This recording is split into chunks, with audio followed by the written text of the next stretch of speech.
They say that love makes you blind, but I think that's not quite right.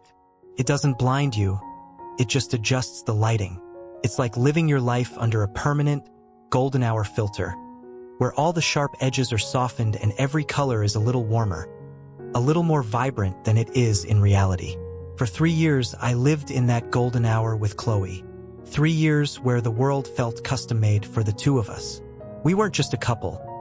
We were a unit, a self-contained ecosystem of inside jokes, shared routines, and a language spoken only through glances across a crowded room. Our life was built on a foundation of small, beautiful moments. The smell of coffee she'd brew every morning because she knew I was useless without it. The way she'd steal my hoodies and they'd hang off her small frame, making her look both adorable and completely at home. We'd spend our Sundays doing nothing and everything at once. Sprawled on the couch, legs tangled together, binge-watching some crime documentary while we debated takeout options. We talked about everything, or at least I thought we did. We talked about our futures, mapping them out like architects designing a dream home. We'd travel to Japan to see the cherry blossoms, adopt a golden retriever, buy a little house just outside the city with a yard big enough for the dog to run in. These weren't just fantasies. They felt like scheduled events, inevitable and certain. She was smart, funny, and had this incredible way of making you feel like you were the only person in the world when she looked at you. Her friends loved me, my family adored her. We were that couple, the one people pointed to as proof that it could work, that real, uncomplicated love still existed. There was no drama, no jealousy, no second-guessing. There was just us, a solid, unshakable thing. Looking back, it's almost comical how certain I was. I was standing in a house of cards, admiring the architecture, completely oblivious to the breeze that was about to blow it all away. And at the center of that perfect, curated life sat Barnaby. Barnaby was a giant, ridiculously fluffy teddy bear I won for her at the state fair on our first anniversary.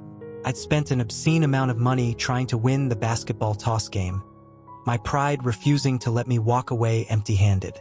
When I finally sank the last shot, the carney handed over this 5-foot-tall beige bear with button eyes and a slightly lopsided smile. Chloe had squealed with a kind of pure, childish delight that I can still hear in my head.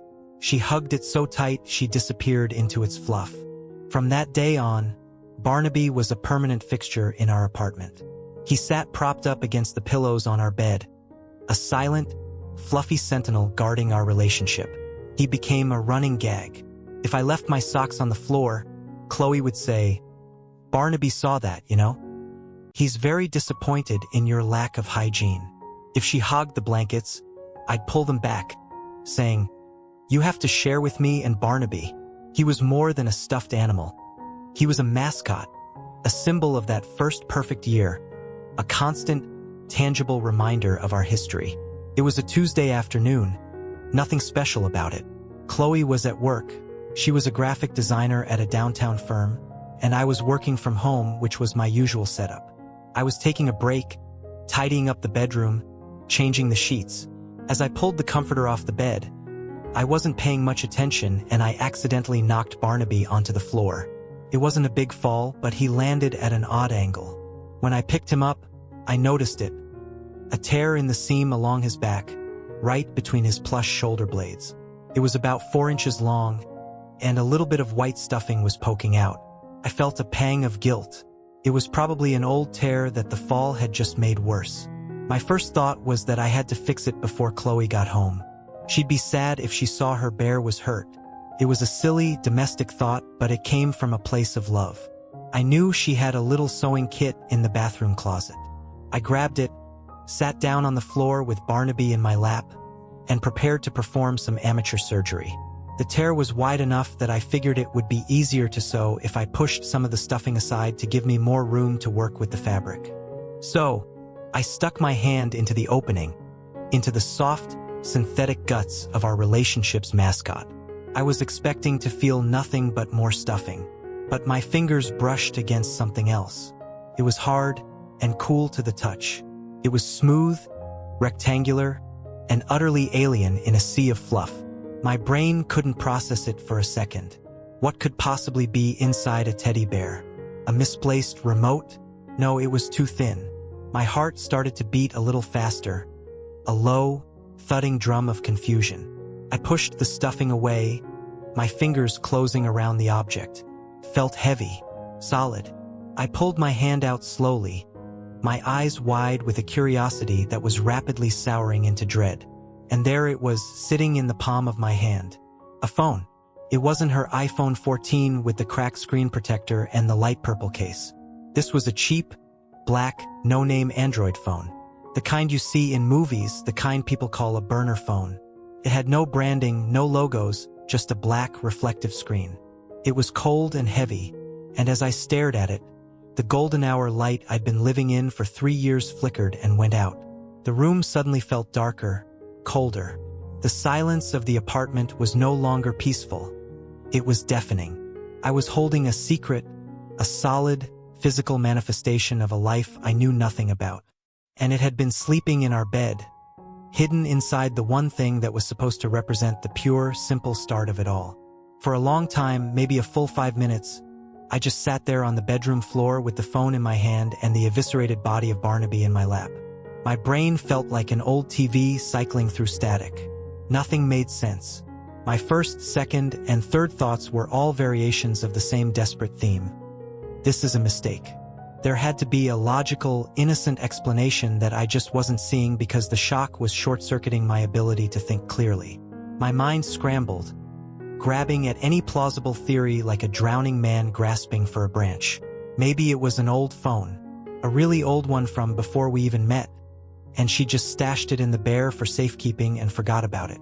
But that made no sense. This wasn't some ancient flip phone. It was a cheap but modern-looking smartphone. And why would you hide an old, useless phone so deliberately? You'd toss it in a junk drawer with old cables and dead batteries, not perform surgery on a sentimental gift to conceal it. Okay, then maybe it was for work. A secret project? Some kind of freelance gig she didn't want to talk about yet? My heart seized on that one. Yes, that could be it. She was a graphic designer. Maybe she was working with a client who demanded extreme confidentiality. It sounded a bit like a spy movie, but it was better than the alternative. But the feeling of relief lasted only a few seconds before logic dismantled it.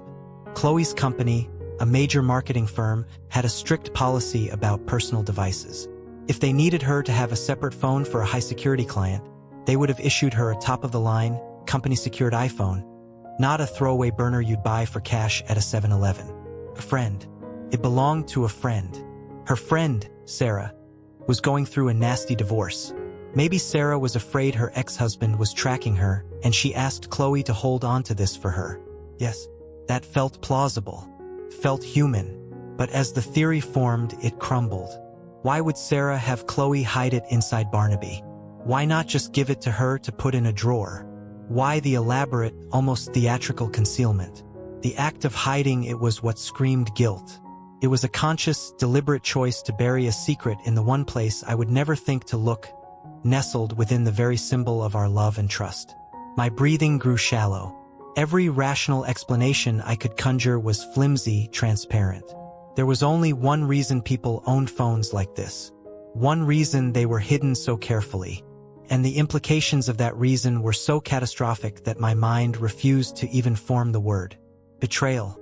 With a trembling thumb, I pressed the power button on the side. The screen flickered to life, bathing my face in a cold, white light. It was a generic lock screen, a swirling blue pattern. And in the center, a keypad demanding a 4-digit PIN. My heart hammered against my ribs. This was it. The line. On one side was plausible deniability, the ability to put the phone back, so up the bear, and pretend this never happened. I could live in the golden hour, maybe a little dimmer now, but still warm. On the other side of that line was a truth I might not be able to handle. Crossing it meant I was no longer an innocent victim of a discovery. I was an active participant, a snooper, the kind of boyfriend I never wanted to be, the insecure, untrusting type. For 3 years, we'd prided ourselves on our trust. We had an open phone policy, not because we ever checked, but as a symbol that we had nothing to hide. I knew her iPhone password, and she knew mine. We'd use each other's phones all the time to look something up or take a picture. The idea of secrecy was so foreign to our relationship that what I was contemplating felt like a cardinal sin. If I was wrong about this, if there was some bizarre, innocent explanation after all, then I would be the one who shattered everything. I would be the one who couldn't trust the woman I loved. The guilt would eat me alive. But as I sat there, the cold weight of the phone in my hand felt heavier than any potential guilt. The need to know was a physical ache, a gnawing hunger that overshadowed everything else. I had to know. I typed in the first 4 digits that came to mind: her birthday, 0-8-1-2, August 12th. The screen flashed, incorrect PIN. Try again. A small jolt went through me. Of course, it wouldn't be that simple.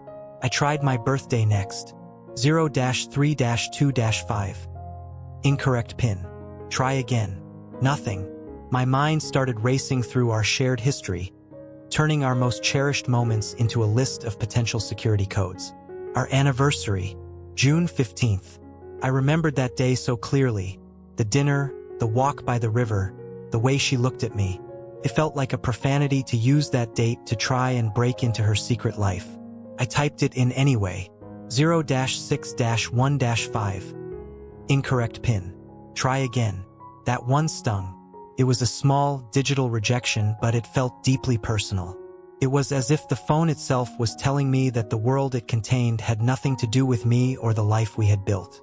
I tried everything. The year we met, 2-0-2-1. Her apartment number before we moved in together, 0-4-0-2. The last 4 digits of her real phone number. Nothing. Every failed attempt was another brick in the wall being built between us.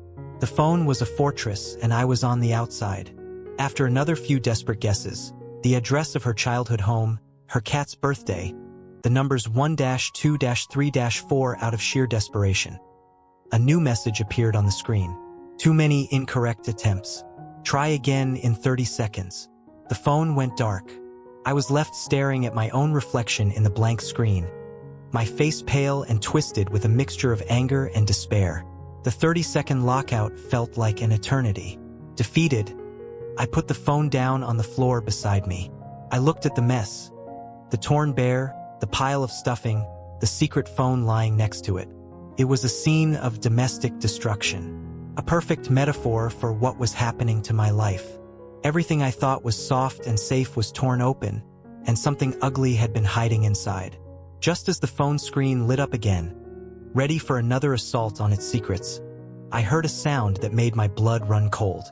The unmistakable jingle of keys at the front door, followed by the sound of the lock turning. Chloe was home. The sound of the key in the lock was like a starter pistol firing in my ears. In a single, heart-stopping moment, my paralysis shattered, replaced by a surge of pure, animalistic panic. I was a criminal caught at the scene of the crime. My mind went completely blank, all thought replaced by a single, screaming imperative. Hide it. I moved with a speed I didn't know I possessed. The burner phone was shoved deep into the pocket of my jeans, its hard edges digging into my thigh. I grabbed the cloud of white stuffing from the floor, cramming it back into Barnaby's back with clumsy, forceful shoves. It was a messy, desperate act, like trying to put a genie back in a bottle. I didn't have time for the sewing kit. I just yanked the torn seam together as best I could and flipped the huge bear over on the bed, so the wound was hidden against the mattress. The little sewing kit was kicked under the bed frame, disappearing into the shadows. I scrambled to my feet, just as the apartment door clicked open and I heard her voice call out, "Hey, I'm home." My heart was a jackhammer against my ribs.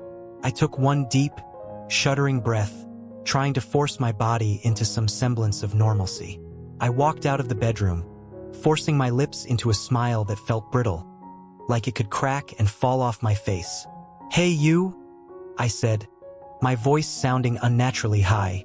Chloe was standing in the entryway, shrugging off her coat. She looked exactly the same as she did when she left that morning. Beautiful, untroubled. She gave me a tired but genuine smile. "Long day," she sighed, walking over and giving me a quick kiss. It was a routine kiss, one of thousands we'd shared, but it felt entirely different. Felt like a lie. I could feel the cold weight of the phone in my pocket, a secret barrier between us. I was acutely aware of my own performance, of the forced casualness in the way I wrapped my arms around her. "How was your day?" she asked, pulling away to drop her bag on the chair. It was fine. Productive. Got a lot of work done?" I stammered, the words feeling like ash in my mouth. My mind was a chaotic mess. I was looking at her, at the woman I loved, and seeing a complete stranger. Every blink, every smile, every casual gesture now seemed like a calculated part of an elaborate deception. Did her eyes linger on the bedroom door for a second too long? Was her smile a little too bright? I was spiraling, turning into the paranoid, jealous person I'd always despised. Her complete and utter normalcy was the most unnerving thing of all. It made me feel insane. Part of me, a desperate, hopeful part, started to wonder if I had imagined the whole thing.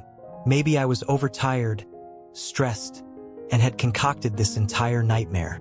We fell into our evening routine. We ordered pizza, sat on the couch, and she told me about her day. A difficult client, a funny argument with her boss. I nodded and made the right noises, but I barely heard a word. I was an actor playing the part of a loving boyfriend. Every laugh felt forced. Every touch was a betrayal.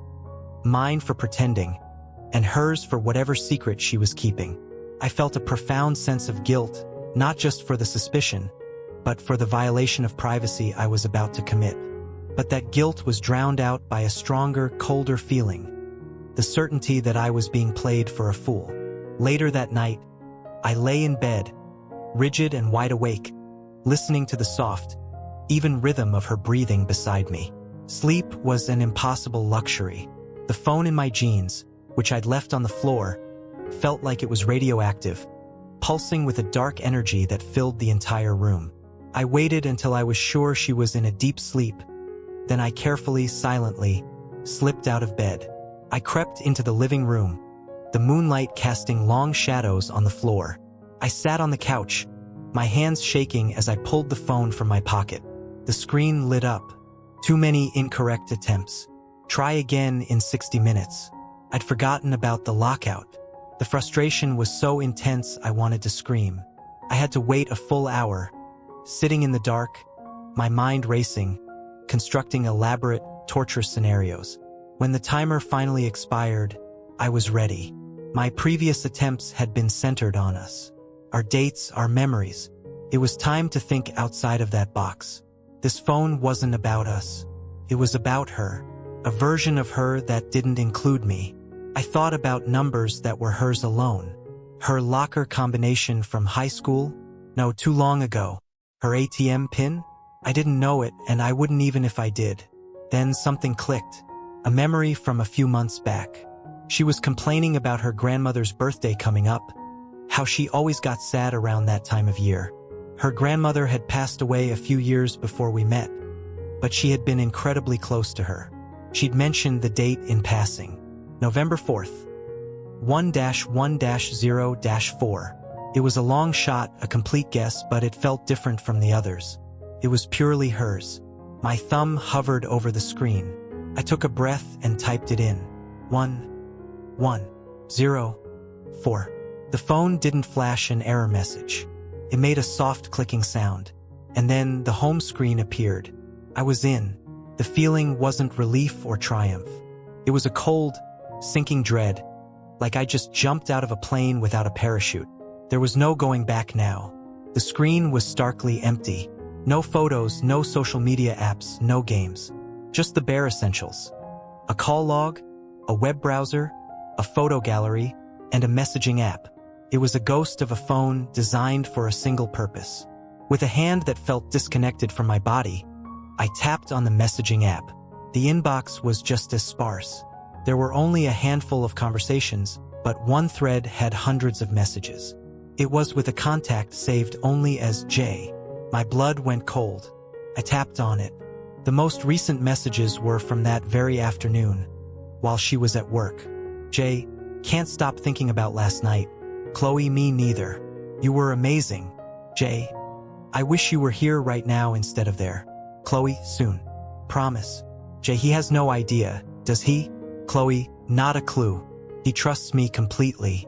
That last message hit me like a physical blow. He trusts me completely. She had used my love for her, my faith in her, as a shield for her deception. It was cruel. It was calculating. The air left my lungs, and for a moment, I couldn't breathe. I scrolled up with a morbid, unstoppable compulsion, my thumb flying across the screen, revealing more and more of this secret world. There were plans for meetups, explicit compliments, shared secrets. It was an entire relationship, thriving in the shadows of ours. Then I saw it. A message from Jay sent a week ago. He just said, "Thinking of you." Attached was an image file. It was still blurry, a download icon in the center. My thumb trembled as I moved it over the icon. This was the point of no return. Seeing the words was one thing, but a picture would give a face to my pain. It would make it real in a way that text couldn't. I had to know who Jay was. I closed my eyes, took one last breath in the world where I only knew half the truth, and I tapped the screen. The progress bar on the image loaded with agonizing slowness, a tiny sliver of blue crawling across the screen. Each fraction of a second felt like an hour. My imagination was running wild, conjuring up the face of a handsome stranger, a smug smile on his lips, confirming my worst fears. I braced myself for the gut punch of seeing the man who had invaded my life. The bar filled, the image sharpened into focus, and my breath caught in my throat, not with recognition, but with confusion. It wasn't a selfie. It wasn't a picture of a person at all. It was a photo of a drink, a cocktail, sitting on a dark wood coaster. The glass was beaded with condensation. In the background, artfully blurred, were the distinctive, glowing filament bulbs of a bar I recognized immediately. It was The Alchemist, a trendy, overpriced cocktail lounge downtown. A place we'd been to exactly once, for my birthday last year. It was a nothing picture, the kind of photo anyone might post on their Instagram story. But it was everything. It was a location, a breadcrumb, and attached to a message that said, "Thinking of you." It felt sinister. It was a piece of a puzzle I now realized was sprawling and complex. In that moment, something inside me shifted. The frantic, desperate grief that had overwhelmed me began to cool, to solidify into something harder and sharper. Resolve. The hot, messy pain was still there, but it was now packed in ice. I realized I couldn't confront her. Not yet. She would deny it. She would say Jay was a friend, that the messages were a joke, that the picture was from a work happy hour. She would use my love and my inherent desire to believe her against me. She'd call me crazy, jealous, controlling. I had seen her gaslight me in my own imagination, and I knew she would be 1,000 times more effective in person. No, I couldn't go to her with fragments. I needed the whole story. I needed a case so airtight, so thoroughly documented, that there would be no room for lies, no cracks for denial to slip through. My home was no longer a sanctuary. It was a field of operation. And I was no longer a boyfriend. I was an investigator.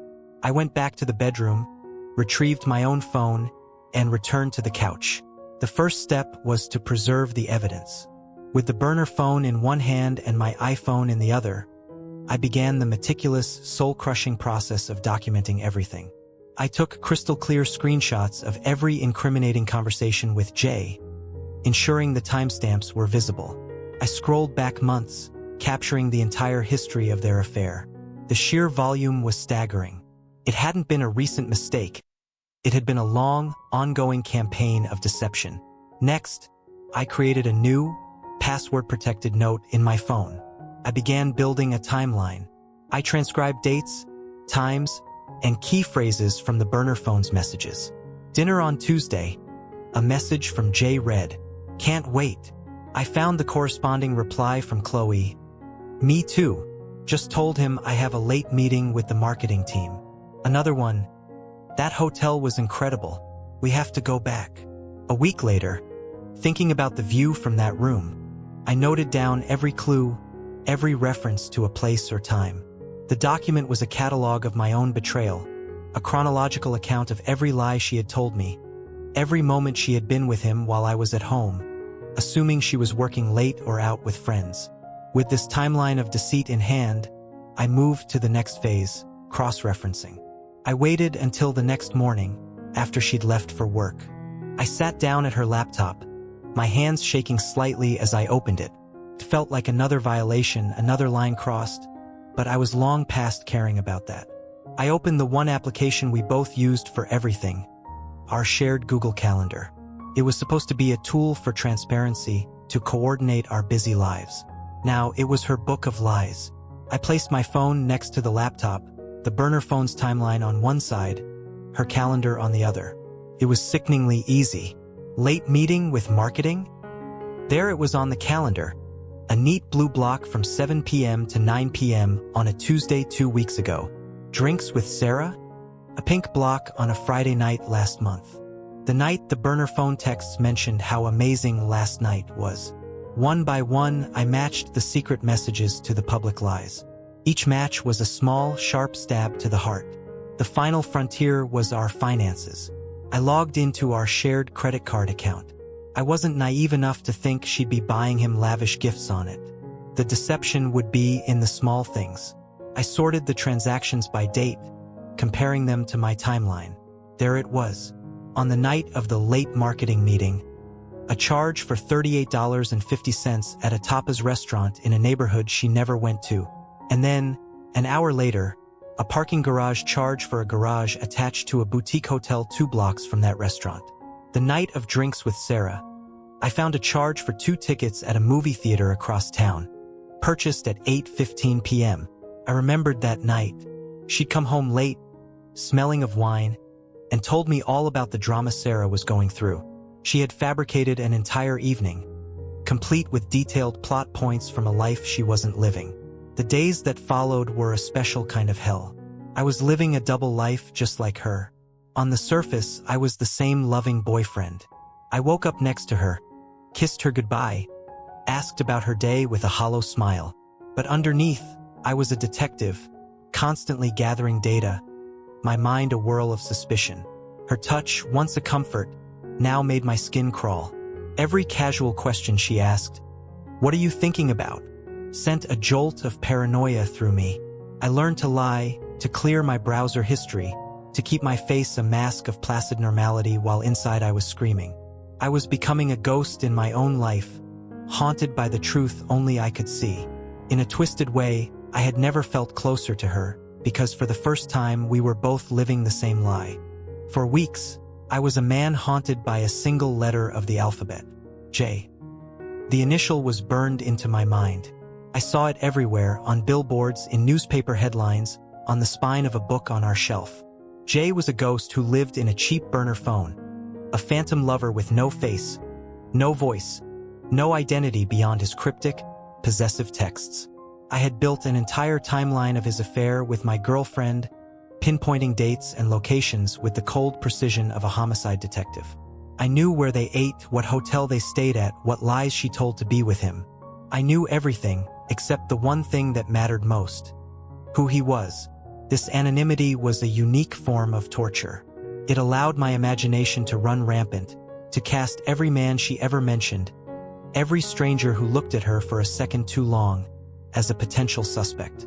My obsession deepened. I became a scholar of her habits, an archaeologist of our daily life, digging for any clue. I'd watch her text on her real phone, trying to catch a glimpse of a name. I'd listen intently when she was on the phone with her mom or her friends, waiting for a slip-up, a mention of a James, a John, a Jason. But there was nothing. She was a flawless operator, maintaining perfect firewalls between her two lives. The burner phone remained the only portal into her secret world, and Jay was its sole inhabitant. My investigation had hit a wall. I had exhausted the data I could pull from our shared accounts and the phone itself. I realized I had been focusing on the secret, hidden parts of her life. Maybe the answer was hiding in plain sight, in the public, curated version of herself she presented to the world. I turned my attention to social media. It started with her own Instagram page. I scrolled back for months, my evidence timeline open beside me on my laptop. I was looking for holes in her stories, Here was a picture of a sunset from her office window, posted with the caption, "Another late night at the grind." The timestamp matched a night the burner phone lit up with messages about how she couldn't wait to get out of here and see you. Here was a group photo from Drinks with Sarah, with Chloe smiling brightly in the center of a laughing group of women. The date matched the weekend she and Jay had supposedly gone to that hotel. I scanned the background of the photo, the reflections in the windows, the faces of strangers walking by, looking for a clue, for a male figure who didn't belong. Nothing. She was too careful. Her digital footprint was as clean as her alibis. Frustrated, I changed tactics. If I couldn't find him on her page, maybe I could find him on someone else's. I started with her closest work friend, Sarah, the one who so often served as the unwitting cover for her affairs. I went to her Facebook page and started scrolling through her photo albums. I was looking for pictures Chloe was tagged in, specifically from work events. Happy hours, team building days, the company holiday party. These were the environments where her two worlds were most likely to collide. I scrolled through dozens of awkward group photos and blurry selfies. It was tedious, soul-numbing work. I was scanning the faces of men I didn't know, creating baseless profiles in my head. Is it this guy in the blue shirt? Or the one with the beard? It was hopeless. Then I found it. An album titled Summer Barbecue 2024. The date was from 2 months ago, a Saturday. I quickly checked my timeline. The messages from that weekend were particularly intense. "Yesterday was a dream," Jay had texted. "Seeing you outside of the office felt so real." My blood ran cold. He was at the barbecue. I scrolled through the photos with renewed focus, my heart pounding. There were about 50 pictures. Chloe was in a few of them, holding a plastic cup, laughing with Sarah. And then I saw it. It was a wide shot of a group of people playing cornhole on the lawn. Chloe was in the background talking to a small group. Standing next to her, a little too close for a coworker, was a man. His back was mostly to the camera, but I could see him lean in to say something in her ear, and she laughed, tilting her head back. It was intimate. It was a flicker of something more than professional. I kept scrolling. A few photos later, there he was again. This time, he was facing the camera, smiling, caught mid-conversation. And my world tilted on its axis. I knew him. Not well, but I knew him. He was tall, with sandy brown hair and a friendly, unremarkable face. The kind of face you'd forget moments after seeing it. But I remembered it. I clicked on the photo, hoping someone had tagged him. The little white box appeared over his face. And a name. James Kent. James. J. The sound that escaped my lips was something between a gasp and a sob. It wasn't a stranger. It wasn't some shadowy figure from her past. It was a coworker. Someone she saw every single day. Someone she sat in meetings with, collaborated on projects with. Someone I had heard her mention by name dozens of times. Oh, James is handling that account. James was so annoying in the meeting today. James actually had a good idea for the campaign. And then the final devastating blow. A memory so vivid it felt like it was happening all over again. The company holiday party last Christmas. Chloe had insisted I come. She'd introduced me to her team, and she had introduced me to him. "This is James, from my team," she'd said with a bright, casual smile. "James, this is my boyfriend." We had shaken hands. I had smiled at him, made some stupid small talk about the traffic. I had looked the man who was sleeping with my girlfriend in the eye, and I had seen nothing. Nothing but a friendly colleague. The memory was now poison. His bland, forgettable face was now burned into my mind's eye, a symbol of the ultimate betrayal. He wasn't just a stranger who had violated my relationship. He was someone who had shaken my hand, who had known who I was, and had participated in this deception all the same. The ghost had a name, and the pain, once a dull, pervasive ache, was now a sharp, focused, and unbearable agony. The moment I saw James's name, the carefully constructed ice wall around my heart didn't just crack, it vaporized. A tidal wave of pure, white-hot rage washed over me, obliterating every rational thought, every calculated plan to build an airtight case. The detective was dead. All that was left was the heartbroken man, and he was choking on 3 years of lies. I could see his face, his bland, smiling, treacherous face. I could feel the phantom pressure of his handshake. I had been a fool, a walking joke, and they were both laughing at me. The methodical evidence gathering, the calm confrontation I had envisioned, it all felt like a coward's game. I didn't want justice. I wanted to hear her say it. I wanted to see her face when she knew that I knew. The meticulous plan I had spent weeks building was discarded in seconds. There was no more waiting, no more strategy. There was only the raw, gaping wound of this new, personalized betrayal. All I could think about was the holiday party, about the casual way she had introduced us, her hand on my arm, leaning into me while her eyes, perhaps, flickered over to him. Had they exchanged a look, a secret smile? My mind became a torture chamber, replaying every memory, twisting every interaction into something sinister. I was pacing the living room like a caged animal when I heard the sound of her car in the driveway. This was it. The rage was a physical presence, a buzzing in my ears and a tremor in my hands. There was no turning back. I stood in the middle of the room and waited, my arms crossed, my body rigid with a tension that felt like it could shatter glass. The door opened, and she walked in, a grocery bag in one arm, a familiar, easy smile on her face. "Hey babe, the traffic was insane. I grabbed that pasta you like for..."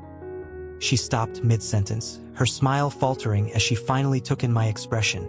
The air in the room was thick with my silence. "What's wrong?" she asked, her voice cautious. She put the bag down on the counter. "You look like you've seen a ghost." "I have," I said, my own voice low and unrecognizable.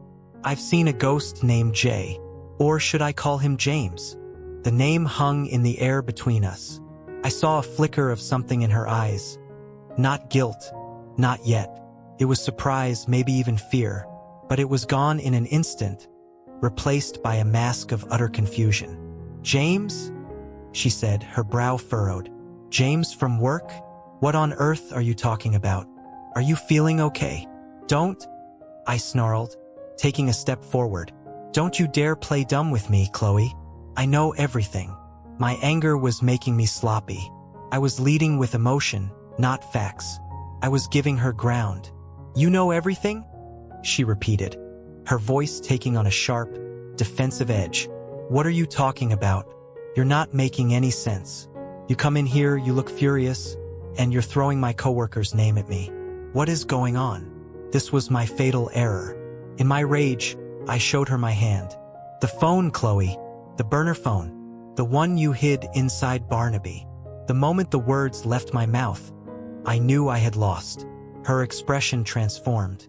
The confusion vanished, replaced by a look of profound, staggering hurt. It was a masterful performance. Her eyes widened, her mouth fell open slightly, and she took a step back as if I had physically struck her. "You... what?" she whispered, her voice trembling. "You went through my things? You tore open the bear? The one you gave me for our first anniversary." She put a hand to her chest, her eyes welling up with tears. "You ripped it open and dug through it like some kind of paranoid animal?" The focus was no longer on her affair. It was on my transgression. I was the villain now. I was the one who had violated the sanctity of our relationship, of our memories. I found it by accident," I stammered, already on the defensive, my rage faltering in the face of her wounded act. "An accident?" she shot back, the tears now streaming down her face. "You accidentally found a phone and then what? You accidentally spent who knows how long trying to break into it? I can't believe this." She was shaking her head, a look of utter disbelief on her face. "I cannot believe I'm hearing this from you. The texts, Chloe. The texts with James." I pleaded, trying to drag the conversation back to her betrayal. "Oh my God," she sobbed, burying her face in her hands. "You are unbelievable." She looked up, her face a mess of tears and mascara. "That phone isn't for me, you idiot.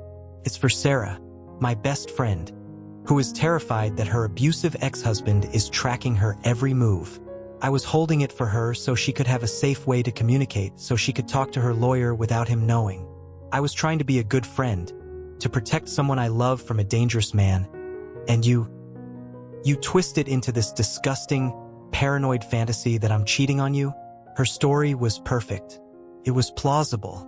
It was emotionally resonant. It explained the secrecy, it explained everything, and it painted her as a hero and me as a monster. My mind reeled. Could she be telling the truth? Did I just commit the ultimate act of distrust over a misunderstanding? I had no proof on me. The burner phone was hidden in my office. My screenshots were buried in a locked note.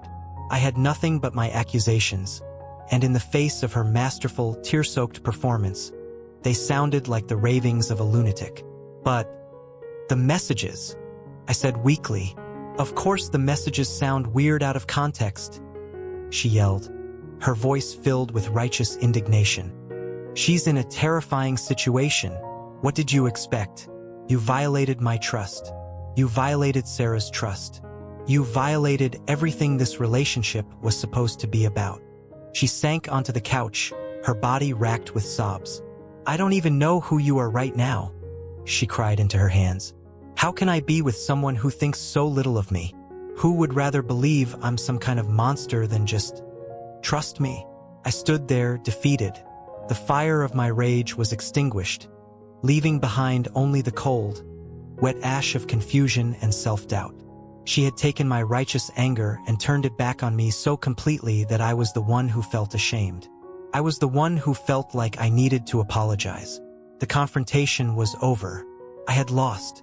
And as she refused to even look at me, curling up on the couch to sleep there for the night, I was left alone in the devastating silence, questioning not just her, but my own sanity. That night, sleep was a foreign country I had no visa for.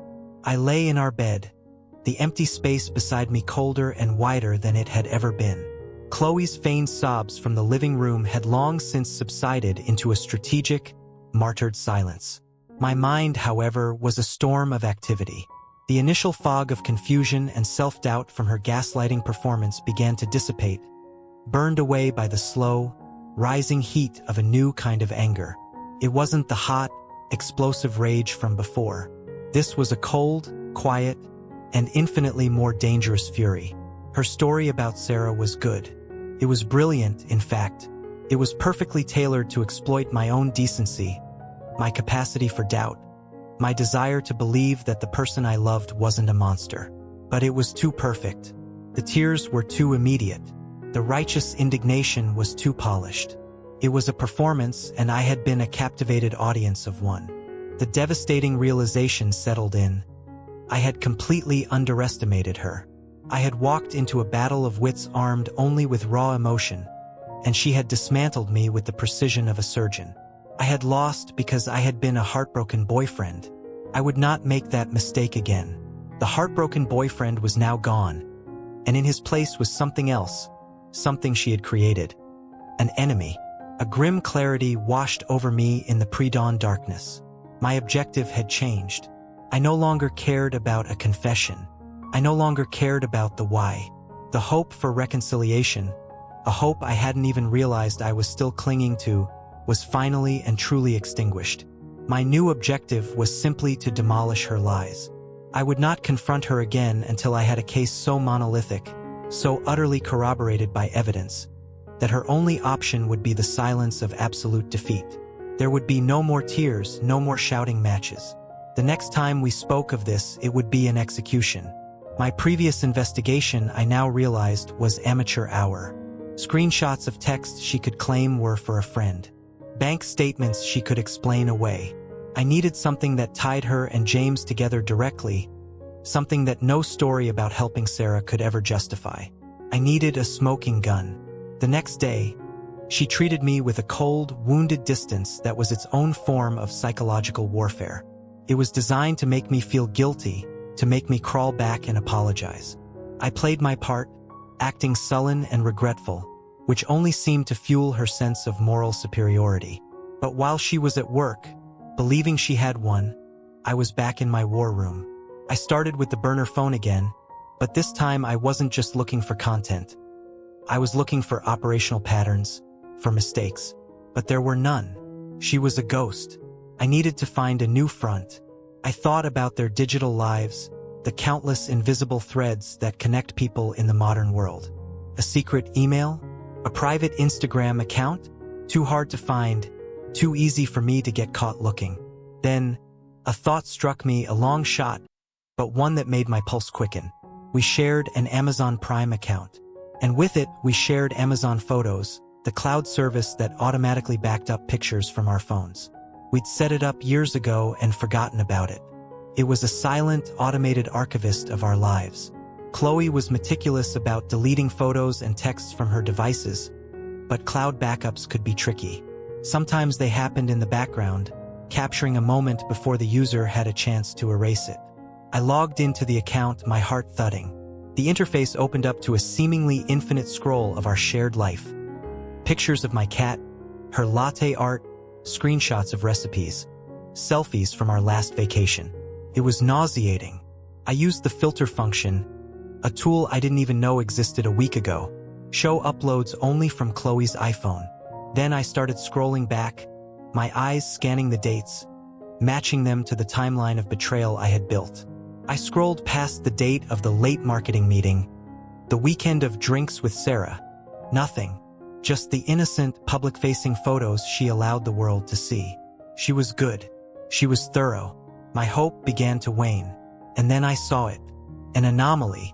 Sandwiched between a picture of her lunch and a screenshot of a funny tweet was a video file. It was only 15 seconds long. The date was from 2 months ago, a Thursday at 10:17 p.m. I checked my notes. That night, she told me she was at a mandatory team-building dinner that was running late. She'd come home after midnight, smelling faintly of wine, and complained about her boss's terrible speeches. My hand trembled as I hovered the mouse over the play button. This felt different. This felt final. I clicked. The video was dark, illuminated only by the glow of a car's dashboard and the passing streetlights. It was shaky, clearly filmed on a phone by someone in the passenger seat. For a few seconds, all I could see was the road ahead. Then, I heard a sound that made every muscle in my body go rigid. It was Chloe's laugh, that soft, breathy laugh that I had fallen in love with. The camera panned clumsily to the left, to the driver's seat. It was James. He was driving, a stupid, smug grin on his face, glancing over at the camera, at her. The radio was playing softly. He said something I couldn't quite make out. And then I heard her voice, perfectly clear, laced with an intimacy that was like a knife in my gut. "You're crazy, James," she said, her voice playful, full of affection. "I love it." She laughed again and the video ended. I just stared at the blank screen, the echo of her words ringing in my ears. "I love it." There it was. His face, her voice, his name on her lips. It was the trifecta of betrayal. It was the one piece of evidence that no lie, no matter how elaborate, could ever explain away. This wasn't for Sarah. This was for her. I watched it again and again, memorizing the look on his face, the sound of her voice, burning the moment into my memory as the definitive end of everything I thought we had. With a chilling calm, I downloaded the video file. I created a new folder on my desktop and labeled it simply Evidence. I dragged the video into it. Then I added the screenshots of the text messages, the PDF of the credit card statement with the hotel and restaurant charges highlighted, the screenshots of her calendar. I had my airtight case. The next time I confronted her, I wouldn't be bringing my broken heart. I would be bringing a folder full of undeniable truth, and I would sit there in silence while it tore her world apart. I didn't act that night, or the next. I let the evidence folder sit on my desktop, a digital bomb waiting for detonation. For 2 days, I lived in a state of chilling, purposeful calm. I continued my performance as the repentant boyfriend, the one who had been put in his place. I was quiet, withdrawn, and apologetic. I let her believe she had won, let her luxuriate in her victory. This small act of deception was my final, silent revenge before the end. Her guard was down, and her cold disappointment in me was a constant, satisfying reminder of the justice that was to come. I wasn't just waiting. I was choosing my moment. I was the director of this final, tragic scene, and I would not raise the curtain until the stage was perfectly set. I chose a Wednesday. It was the most mundane, unassuming day of the week, a day with no significance to us whatsoever. I wanted the end of our relationship to be as unremarkable as the lies that had sustained it. While she was at work, I made my preparations. I connected my laptop to our large living room television via an HDMI cable. I opened the evidence folder and arranged the files in the order I would present them. I queued up the first exhibit. The stage was set. She came home around 7, looking tired. I was sitting in the armchair, not on the couch where we always sat together.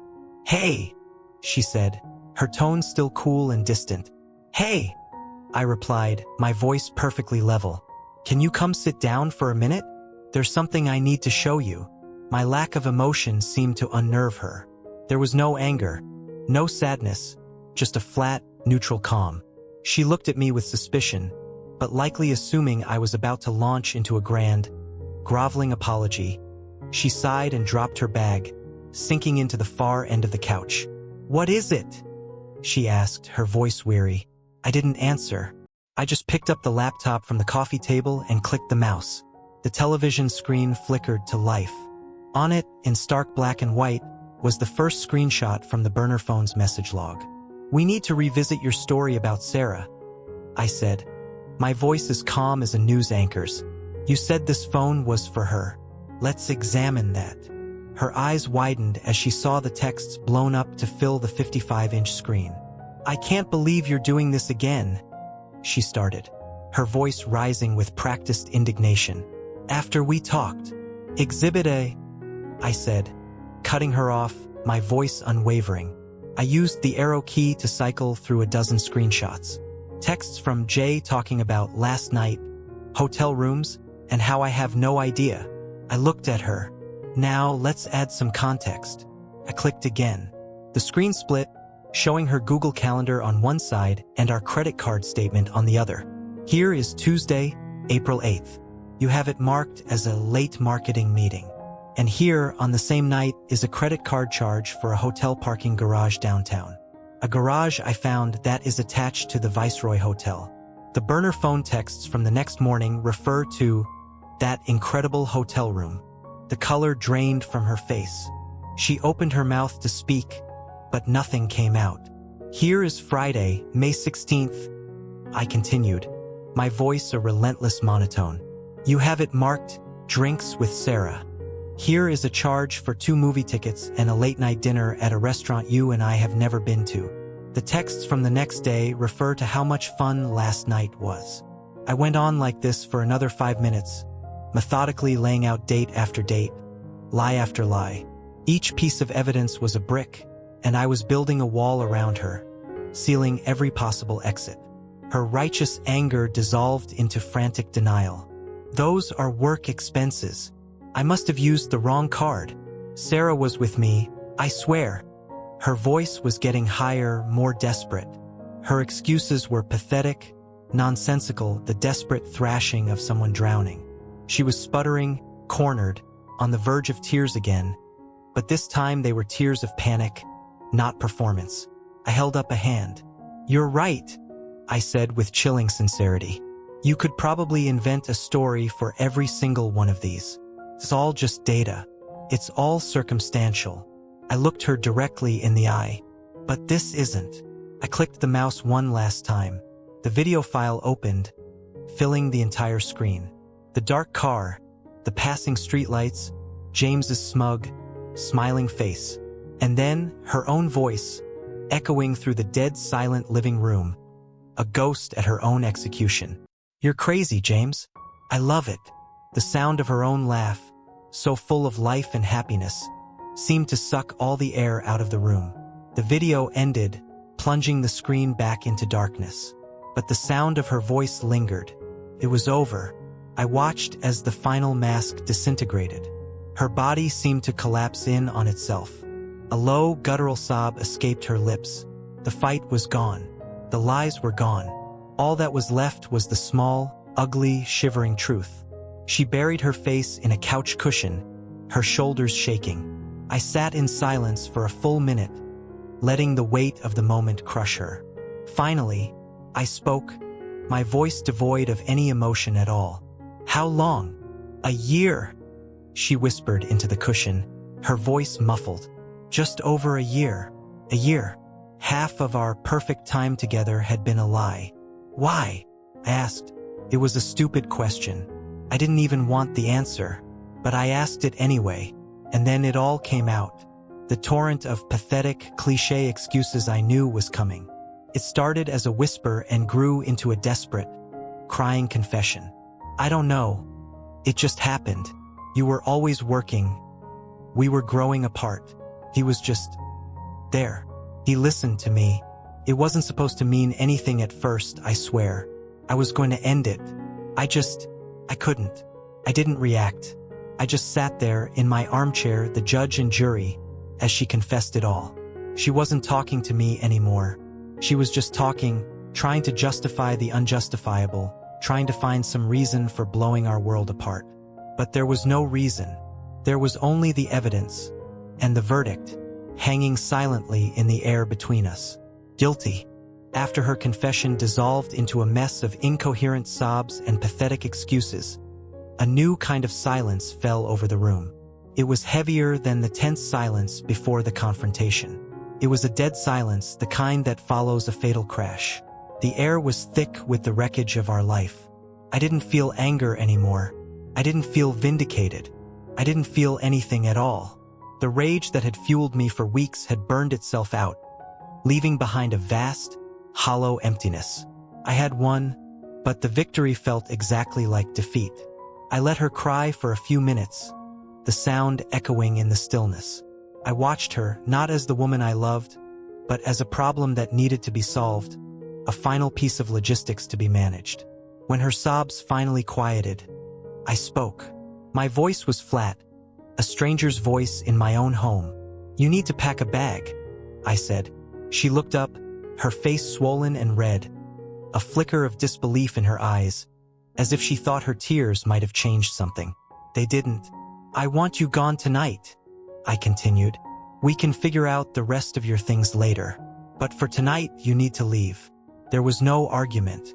The fight had been drained out of her along with the lies. She just nodded, a small, defeated gesture. She slowly got up from the couch and walked to the bedroom, the room we had shared for 3 years. I stayed in the living room, listening to the sounds of her packing, the quiet slide of drawers opening, the soft rustle of clothes being thrown into a suitcase. Each sound was a small death, the dismantling of our shared existence. 20 minutes later, she emerged, pulling a small suitcase behind her. She wouldn't look at me. She walked to the door, her keys in her hand. "I'll text you about my stuff," she mumbled to the floor. I didn't reply. I just listened as she opened the door, stepped out, and closed it behind her. The click of the lock was the loudest sound I had ever heard. And then the silence. It rushed in to fill the space she had left, and it was a physical presence. It was immense, suffocating, and absolute. For the first time in 3 years, I was completely alone in our apartment. Only it wasn't our apartment anymore. It was just a collection of rooms filled with memories that were now contaminated. I walked through the space like a tourist in a foreign land. Her favorite throw blanket was still folded on the couch. Her half-finished mug of tea was on the coffee table. Every object was a landmine, a trigger for a memory that was now a lie. I walked into the bedroom. On the bed, propped against the pillows where she used to sleep, sat Barnaby. His back was still turned, hiding the mangled seam where I had pulled her secret out of him. He looked like a sad, silent monument to the entire fraud. I couldn't stand to be in that room. The thought of sleeping in that bed, in the sheets we had shared, was repulsive. I spent that first night on the couch, the one where she had delivered her confession. I didn't sleep. I just stared up at the ceiling in the dark, the black TV screen occasionally flashing my own ghostly reflection back at me. The adrenaline from the confrontation had worn off, and now, in the stillness, the pain began to set in. It wasn't a sharp pain. It was a deep, crushing weight that settled on my chest, making it hard to breathe. The days that followed were a gray, featureless landscape of ugly logistics. We communicated through terse, functional text messages. She arranged to come get the rest of her things on a Saturday morning when I would be out of the house. I came home that afternoon to a home that had been surgically altered. Her side of the closet was a void. The bathroom counter was stripped of her makeup and perfumes. The bookshelf had gaps where her novels used to be. She had been erased, but her ghost was everywhere. I found one of her sweaters balled up at the back of the laundry hamper. I picked it up, and it still smelled like her, a faint scent of her perfume and shampoo. The smell was so familiar, so comforting, and so utterly devastating that I had to sit down on the floor, the sweater in my hands, and just breathe. Then came the digital amputation. I changed the password to our Netflix, our Hulu, our Amazon. I logged into our joint bank account and transferred half of the money to her account before closing it.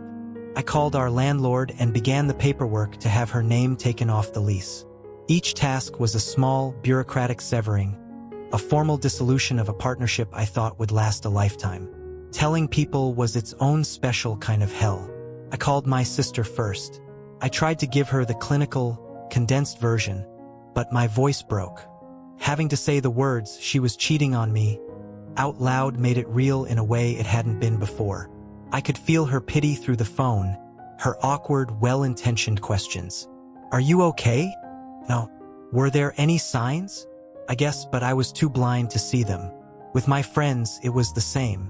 They tried to help, tried to get me out of the house for a beer, but I couldn't. Small talk felt impossible. Being around happy couples felt like torture. The victory I had so desperately sought felt like ashes in my mouth. I had the truth. I had my apartment back. But every night, I came home to the deafening silence, to a space that was haunted by the ghost of a future that would never happen. The weight of the betrayal was a constant companion, a heavy cloak I couldn't take off. I had exposed the lie, but now I was trapped in the wreckage, and I had no idea how to even begin to climb out. The first few weeks after she left were a masterclass in the art of going through the motions. I became a functional automaton. I woke up, I logged into work, I ate food that tasted like cardboard. I watched TV shows I couldn't remember the next day, and I went to bed. The silence in the apartment was a constant, low hum beneath the surface of everything. It was the background music to my life now.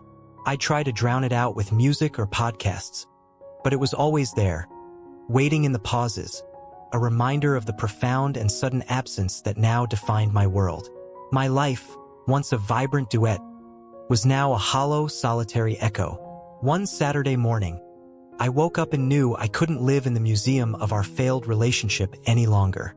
I started with the most obvious symbol, Barnaby. He was still sitting on the bed, a giant, fluffy monument to the lie.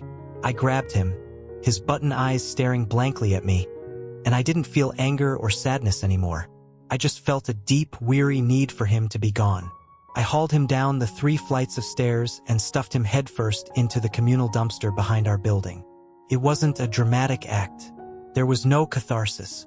It was just a quiet, necessary eviction of a ghost. Getting rid of the bear was the first step. The next was cleaning out my own mind. With the distance of a few weeks, I began to perform an autopsy on our 3 years together, looking back not with the blind love I'd had before, or the furious eyes of the detective, but with a new, colder clarity. And now, away from the warmth of her presence and the fog of her deception, the red flags were everywhere. They had been there all along, fluttering softly in the background, and I had mistaken them for decorations. I remembered how protective she had become of her phone in the last year, always placing its screen down on the table, a habit I'd found slightly odd but dismissed as a quirk. I remembered how she'd angle her body away from me on the couch when she was texting, a subtle shift I had interpreted as her just getting comfortable. I had believed in privacy, but I hadn't understood the difference between privacy and secrecy. Her vagueness was another sign. Her stories about late nights at work or drinks with Sarah were always thin on detail. When I'd ask questions, her answers were brief and she'd quickly change the subject. I never pushed. Why would I? I trusted her. I see now that my trust wasn't a virtue. It was the perfect cover for her to operate under. There were emotional flags, too. The periods of distance I had attributed to work stress. The sudden, short-lived bursts of intense affection that would follow, which I now recognize as the classic overcompensation of a guilty conscience. She was managing 2 relationships, and the strain had to show somewhere. I was just too busy admiring the architecture of our life to notice the cracks forming in the foundation. Seeing it all now didn't make the betrayal hurt any less, but it did something else. It restored my faith in my own perception of reality. I wasn't crazy. The signs were there. I just hadn't known the language they were speaking. Healing isn't a straight line. It's a chaotic scribble. There were days I'd wake up and feel a sliver of peace, and then a song we both loved would come on the radio and send me right back into the pit. My friends were relentless in their support. They dragged me out of the apartment for beers, for movies, for anything to break the monotony of my grief. At first, I was a terrible companion, a ghost at the table. But slowly, gradually, their presence began to feel less like a chore and more like a lifeline. The turning point, I think, was when I reclaimed our space. One weekend, I moved all the furniture around. I painted the living room a new color. I bought a new coffee maker. Small, insignificant changes that collectively screamed, "She does not live here anymore. This is my home now." I don't know if I'll ever trust someone as completely and blindly as I trusted Chloe. She didn't just break my heart. She broke my ability to believe in the solid ground beneath my feet. That kind of damage doesn't heal overnight. But I'm learning to trust myself again, to trust my gut, to recognize that the uneasy feeling I had occasionally dismissed as paranoia was actually my intuition screaming at me to pay attention. The golden hour filter is gone for good. I see the world in sharper focus now, with all its jagged edges and harsh light. And while it's not as beautiful, it's real. And for the first time in a very long time, I think I'm ready for what's real. I've survived the wreckage. The rest is just rebuilding. And so you learn. You learn that the heart, for all its fragility, is an incredibly resilient thing. You learn that the truth, no matter how ugly or painful, is always better than a beautiful lie, because the truth is something you can build on. The story I've shared with you today is about a teddy bear, a burner phone, and a devastating betrayal. But it's also about the quiet strength you find when you're forced to walk through the ashes of a life you thought was perfect, only to discover that you were strong enough to build a new one, all on your own. Stories like these are hard to tell, and I'm sure they're hard to listen to sometimes, but they're important. They remind us that we aren't alone in our pain, or in our capacity to heal from it. The details might be different, but the feelings of love, loss, and the slow journey back to oneself are universal. If this story resonated with you, if you've ever found yourself navigating the wreckage of a lie, it would mean a great deal if you would like this video and subscribe to the channel. There's a strange and powerful comfort in sharing these journeys, in knowing that for every story of a heartbreaking end, somewhere, a new beginning is just waiting for its chance to be written. Thank you for listening.